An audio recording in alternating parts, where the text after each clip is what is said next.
Hey guys, it's Brick Thunder, and today I'm going to be showing you guys how to make a latex prop.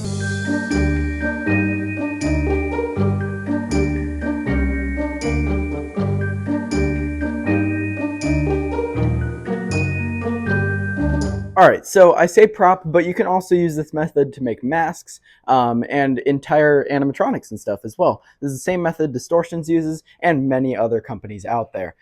So what I'm going to be showing you today is Mini Colossus.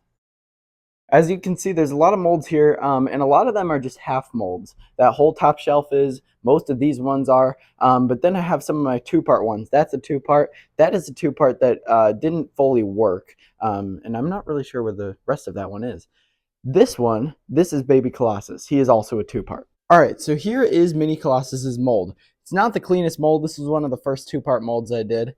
Over time, I learned other methods on how to make the outside cleaner. But it works, so today I'm going to be showing you how I use this mold to make a latex prop out of it. So the steps before this I can't really show in this video because I'm doing Mini Colossus, it's already done. But what you do before is sculpt it out of clay. I use wet clay usually, but you can also use oil clay, which is different but also still works. And then you go over it with, these are all #1 pottery plaster molds. That is a Ultra Cal mold, and I actually prefer Ultra Cal for sure. So you can choose, both have their advantages and disadvantages, but I would say go with Ultra Cal. It's much stronger and holds its detail better. All right, so the first step for our mold is actually combining these two molds back to back so the mold is one big piece. And the way I do that is with truck straps. Okay, so I've sat one end on the other. So as you can see, it's one big image in there. And now we can wrap the strap around this. All right, so now the strap is on. The two parts are held together. So now we can tilt it upwards so that we are ready to pour the latex. All right, so because this was one of my first two parts, I didn't really focus on making the top flat. So what I'm doing here is I'm using extra clay and just a bucket to make sure this is held up perfectly flat because it doesn't really stand on its own. But you want to just level it out so it is flat enough. Latex is thick, it doesn't have to be perfect. But now it is ready to pour. So you're going to get your mask making latex. Right here, I use a 5-gallon bucket of Monster Makers RD407 mask latex, and we are just going to pour it in there. Okay, so I just poured it, and now what you're going to want to do is you're going to want to take something wooden and just tap the side of it. I use sculpting tools sometimes, or literally just a block of wood, and you want to just tap it a few times on each side just to get the bubbles all out up to the top. So you're going to want to do that just for like 30 seconds, and it should be good. All right, so we're looking good. So now what we're going to do is we're literally just going to wait. Latex cures around the edges of plaster because the plaster absorbs the liquid. So that is going to harden in about 2 hours. That's what I usually do. Some people wait a lot less, but for a prop like this, where it's not going to be foam filled and it's not a mask either, it's just a standalone prop made of latex, I would wait a bit longer because 2 hours is going to give it a great thickness, and we're going to be able to easily use that to the point where it can support itself when sitting. Nothing's going to droop or deform. That seems to be good for something like this. Yeah, but like I said, a mask you may do a bit less, or something that you're going to foam fill, you may do a bit less. Also, it does depend on what type of plaster you're using. Plaster, which is #1 pottery plaster, that's what I'm using, versus the other kind I use, Ultra Cal. The wait times are a bit different, but you can find detailed videos. For example, Stilt Beast did one, or Distortions does ones on Monster Lab, where you can see all the different wait times that people have found. I'm not really sure about all those because I haven't tested everything, but for this, what I do is about 2 hours. All right, so it has been about 2 hours 15, which is completely fine. As you can see, the entire level kind of went down a tiny bit, which is completely fine. The plaster was absorbing it, so that's normal. And you can also see around the edge, it's kind of drying up. So that's what you want to see. But we know that was the right amount of time, so we know this should be good. Now, what we have to do is pour this all out. So we're literally just going to pour this entire thing back into the bucket, and you'll see it leaves a nice layer of latex all around the edges. You don't want to touch that layer. You want to let the layer dry, usually overnight actually. Keep a fan on it to go even faster, but yeah, then we're going to let that dry. All right, so now the latex is poured out and I have it tilted up on a block of wood. So now what that's doing is for about 15 minutes, you want to let this sit upside down so that any excess latex will drip out. This is going directly on the floor. I would only recommend doing that if you have super flat floors like this, because then once it's dry, you can just peel it off. But any other floor, I would be careful, especially carpet. Do not do this on carpet. Carpet will stick to the latex and not let it go. But like I said, about 15 minutes we're going to wait here, and then we can flip it up and put a fan on it. But what you should be seeing right here is a nice, uh, fairly thick layer of latex around all the edges of the negative mold. All right, so it is flipped over now, and it's looking good. As you can see, it formed a layer throughout the whole thing. But yeah, looks good. This is all from where I poured the latex out of the mold, so it's fine if there's a bit of excess. If you want, you can scrape it off. I might do that just to save some because latex gets expensive. But yeah, if you want to save that, take a bit off, but it's not needed. You can trim it off once it's dry if you would rather do that. But yeah, now we are going to let it dry overnight. I have a fan directly on this. And yeah, we're going to wait for that to be fully dry, and then don't take it out quite yet because there's an extra step to make sure this doesn't stick to itself, because latex, especially new latex, really wants to stick to itself. So there's one more thing you got to do before tearing it out. All right, so our mold is fully dry now. So the latex should be completely dry to touch, no stickiness at all, and you can even feel the inside. Just make sure everything feels dry.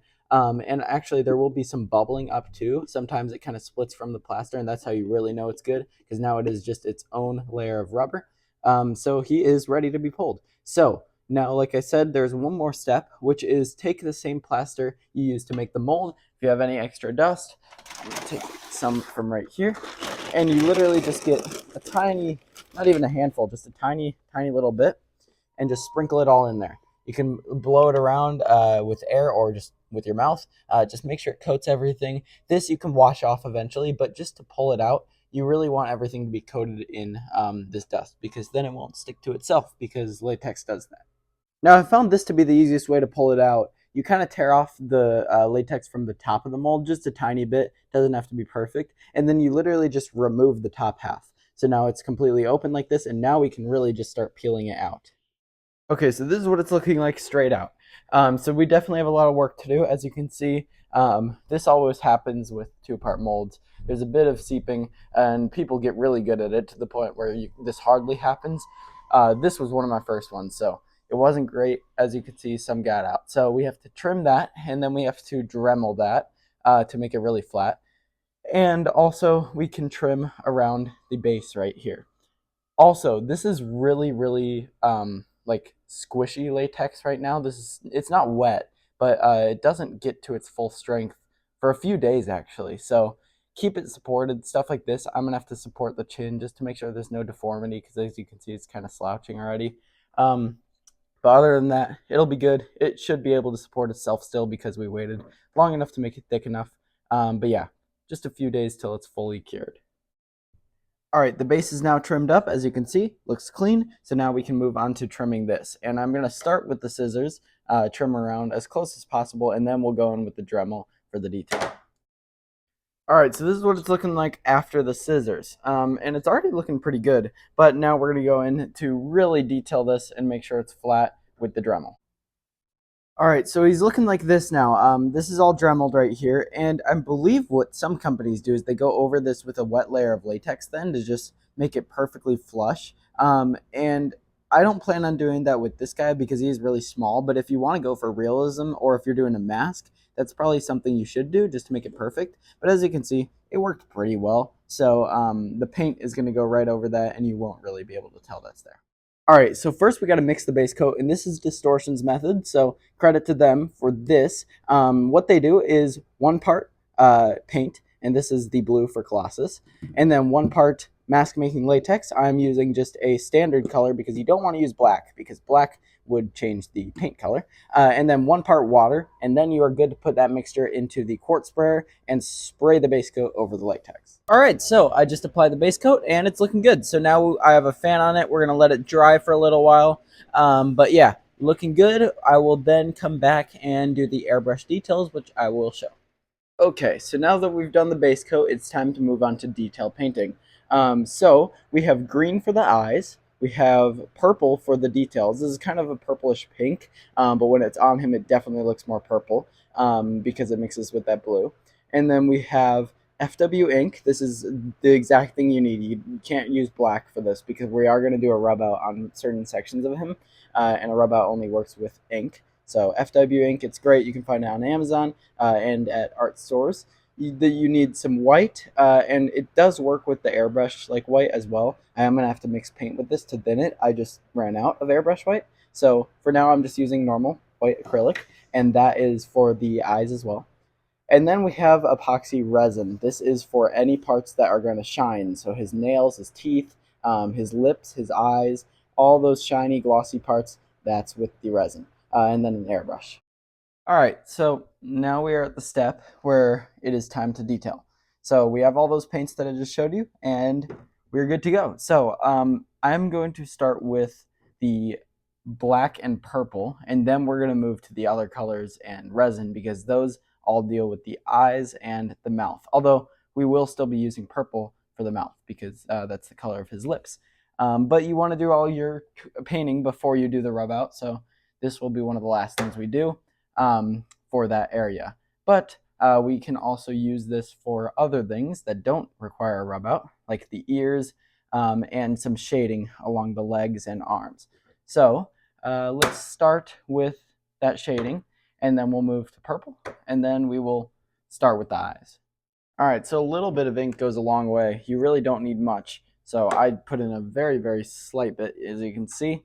We're gonna cap that off, and now we are good to go. Just test it on the board here. There you go. And you can see it's working. So now let's do some detailing. All right, so we can start here with his ears. They need a bit of shading on the inside, and then we'll go over it with the purple afterwards. And that's about all it needs. It doesn't need too much because the purple does a lot. Do the same thing over here. All right, looks pretty good. So now what we can do is move on to the less noticeable parts. He actually has clothing at the end. I do give him some clothing, so you won't see this one, but I like to just put a tiny bit in the belly button. Okay, so I did a bit on the sides as well, and he's looking good for shading. The black we're going to come back to when we have to do the rub out on the teeth, mouth, hands, and feet. But for now, let's move on to the purple. All right, now we have pink in here.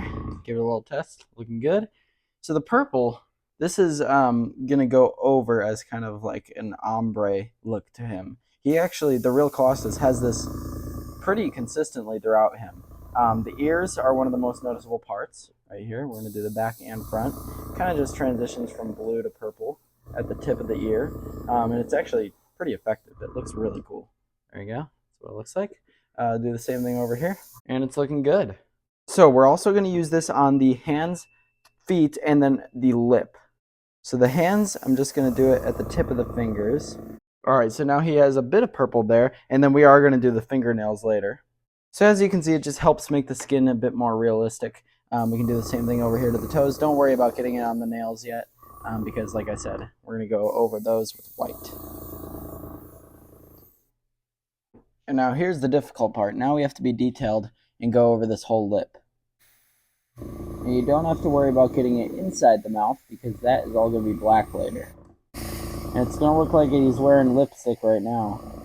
But later on, once we do the rub out, you will not be able to tell.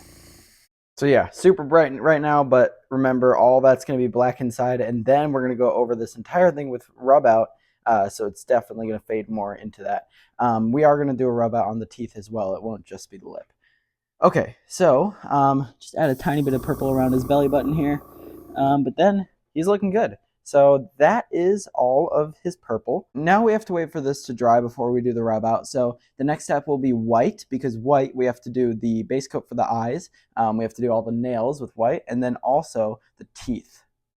All right, so I've now done the white. You can see white in the eyes, teeth, and then just a tiny bit on the nails there. So the next step here is either doing the eyes or the rub out. The rub out I am going to apply, but I won't rub it off yet.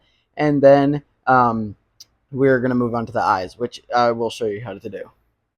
All right, so now we are going to apply the rub out.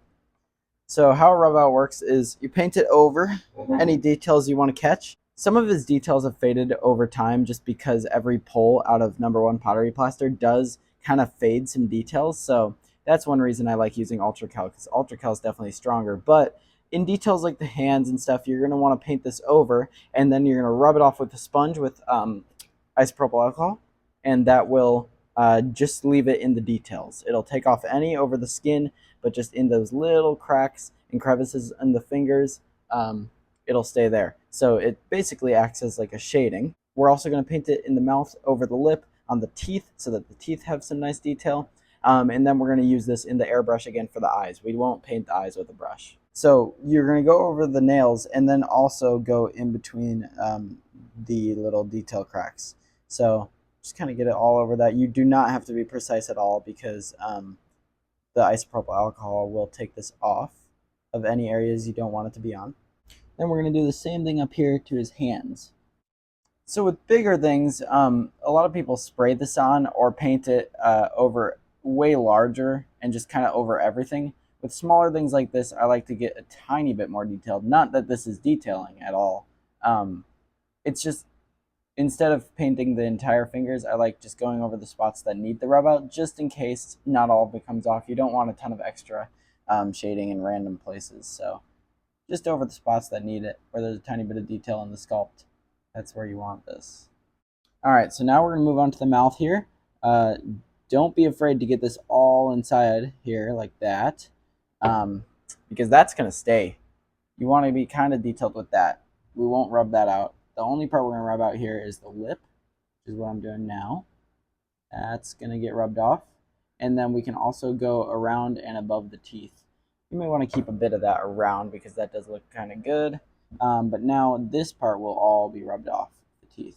Okay, looking good. So now we are going to let that fully dry before we do anything else with it. There are no other areas on this one that need rub outs.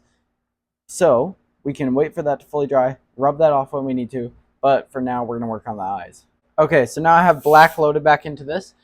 So we can now do the detail with the eyes. So how the eyes work on these are just a ring of black first. I'm going to do a circle of black, and it's fine if it gravitates toward the top, because he's small. It makes sense for him to be looking up a bit. And then once we're done with that black ring, we're going to switch out our paint to green. And the green is going to do a slightly smaller ring inside of that black. And then we're going to switch back to the ink and do one more thing for the pupil, which is just a tiny circle in the middle of both. So it sounds simple, and it is technically simple, but you do have to get this first ring right for the rest to look good. All right, so that looks pretty good. And you can vary where they look, but I do like kind of how it looks kind of up a tiny bit, so that it looks more at the person. So now what we're going to do is we're going to go inside of those with the bright green. All right, we're looking good with the green. So now we are going to paint this on. So like I said, it's just a very slightly smaller ring on the inside. Luckily with the ink, it really doesn't have much dry time, so you're good to do this back to back. All right, and it should look just about like that. All right, so that looks pretty good. And now what we're going to do is add the pupil, which is just a smaller ring in the middle with the FW ink. So let's switch these out again. All right, we got black now. So now we got to be real precise and do the tiny little pupil in the middle. So it's not a dot. You still want to kind of do some circles, just to the point where it looks good. These are cartoony eyes. On a monster, it wouldn't be like this. But since it's cartoony and supposed to be more cute, the pupil can be larger, because that will definitely help make it look cute. If it's just a little dot, he's going to look pretty creepy. All right, so there we go. His eyes look pretty good. They are pretty like flat right now, and that's because we haven't done the resin. So they'll look even better when there's resin, but that's about what they'll look like with paint. And now it's just about time to do the rub out. So let's get a sponge full of IPA, and then we will do the rub out. All right, so I just did the rub out to the feet and hands. Haven't done it to the lips or teeth yet. That's next. But I just wanted to show you what it looks like. Don't expect too much. It just kind of shadows some details. I think it's important. It's not needed though. But yeah, I like how it came out. All right, so the mouth is now done. So we're done with paint entirely. Now it's just the finishing step, which is resin. So this is the gloss for him. We're going to mix the two parts of the resin so that we just get a liquid, clear, shiny resin. And then we're going to coat the eyes, the teeth, the lips, and the fingernails, and the toenails. So everything kind of shines to make him just a bit more real. All right, and now the shine is on. As you can see, it definitely adds a ton to the eyes, but then it does add some to the teeth and the nails as well. So he is good. Now he just has to dry, but other than that, he just needs clothing. All right, so now it's time to add his clothing. So here I have the cloth I'm going to be using. This is kind of like a fur fabric that I found at Joann's Fabrics, and they sell it in these huge rolls. So I could definitely make like 6 to 8 other Colossuses out of this. But I'm going to cut a little hole in it so that we can wrap it around his head, so that a tiny bit goes down the back and most of it comes down the front here. All right, and there we go. He is now finished. So that's what it looks like with all the clothing on. And I trim up the sides a tiny bit because this fur kind of gets a bit long. But this you can brush down so that it's flat. And then as you can see, goes around his back as well. And the hole is big enough so that if you don't want clothing, you can still take it off the head or put it back on if you want it again. All right, so that's it for Mini Colossus. I hope you guys learned some stuff from this video. Definitely go try out this process. It's a super fun process, and also it's definitely super useful for haunts because, like I said, you can use this process to make masks, full-size props, or little things like this. But yeah, there he was. Thank you guys for watching. I'll see you guys in the next video. Bye.